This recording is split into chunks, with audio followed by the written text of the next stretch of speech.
So for the ulnar nerve injury, also called the Guyon's Canal syndrome, it is a peripheral nerve injury that is caused by a compression of the distal nerve at the level of the wrist. So for the assessment of this condition is first we'll be performing history assessment. So the patient will likely present a history of repetitive stress or trauma to the hypotenar area of the hand. Next is we'll be performing inspection. So the patient will present a positive claw hand deformity due to the compression of the ulnar nerve, which is at this location of the hand. And also there will be atrophy of the interossei and the hypothenar muscles of the hand, which is here. So for the palpation, patient will have a tenderness. When the therapist will palpate this area, the patient will likely present a tenderness. And for the neurological neurological assessment, the patient will be having a loss of sensation to the medial first half. So the medial and then the first half fingers of the patient. So the patient will have an impaired sensory function of the hand. And next is for the musculoskeletal assessment. So we will be performing MMT. So the patient will likely present a decreased muscle strength. So to perform MMT, the patient's hand will be prone position.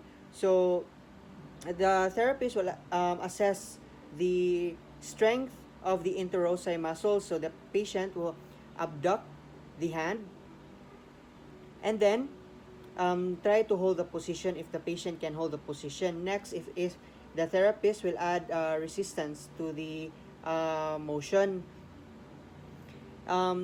Next is to assess the hypothenar muscles of the hand. So the patient's hand will be in a supine position. So assuming in a supine position, so like that.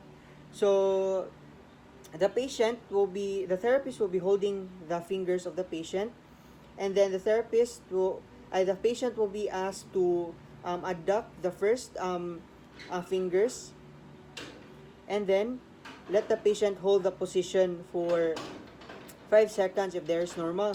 But if the patient cannot tolerate the motion, the patient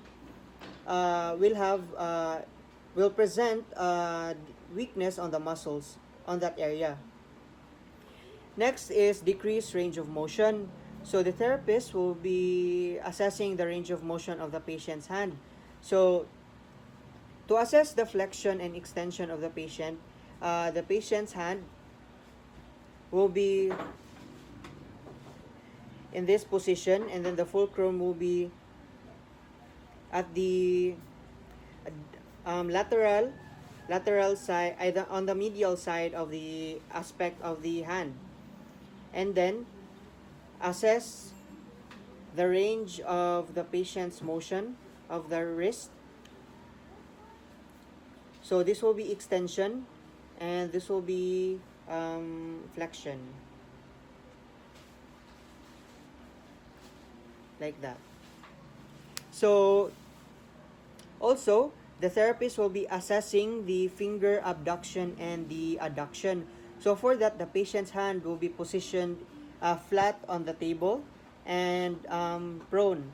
So so that my camera can see how to place the goniometer.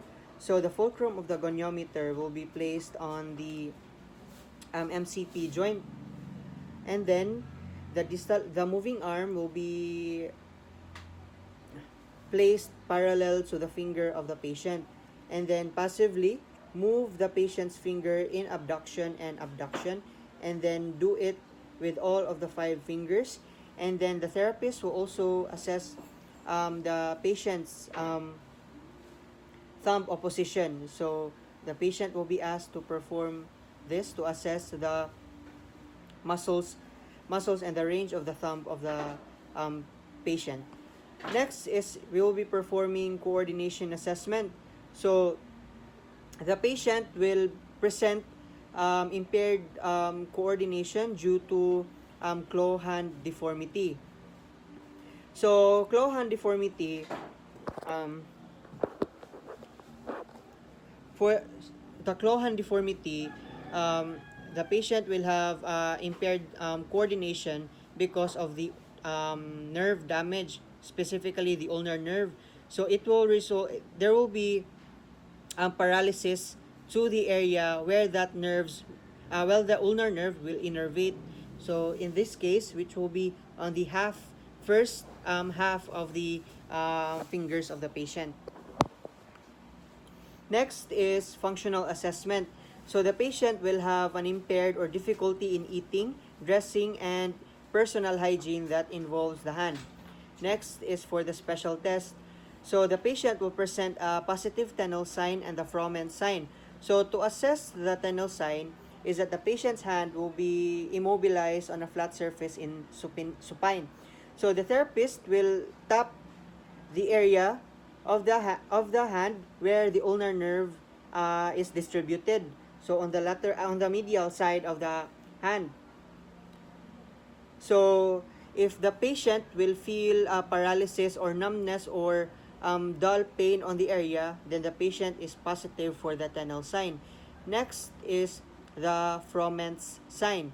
So to assess the Froment sign, the patient will be assessed to hold a paper like that, and the therapist will try to pull the paper, and if the patient will have difficulty in holding the paper, then the patient is positive in Froment sign. So for the problem list, the patient will present pain, atrophy, LOM, weakness, impaired hand coordination, and limited ADLs. So for the plan of care, to assess the pain of the patient, the therapist can also perform heating modalities, specifically the ultrasound diathermy to relieve the pain, and can be done for 20 minutes. Next is perform ulnar glide to relieve joint stiffness for 8 reps and 5 seconds hold, and active assisted range of motion on the wrist to increase muscle strength and regain joint mobility for 12 reps. So the patient can perform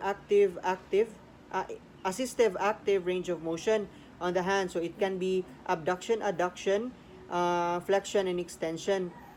Next is wrist joint mobilization stretch to maintain or regain normal range of motion for 12 reps for 3 sets.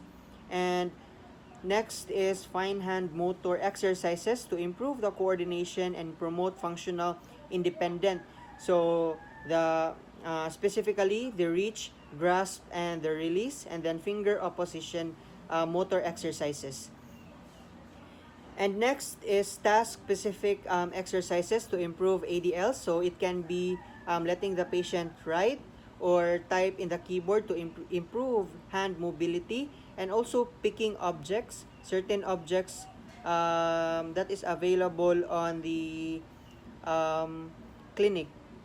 So that will improve the ADL of the patient and promote independence.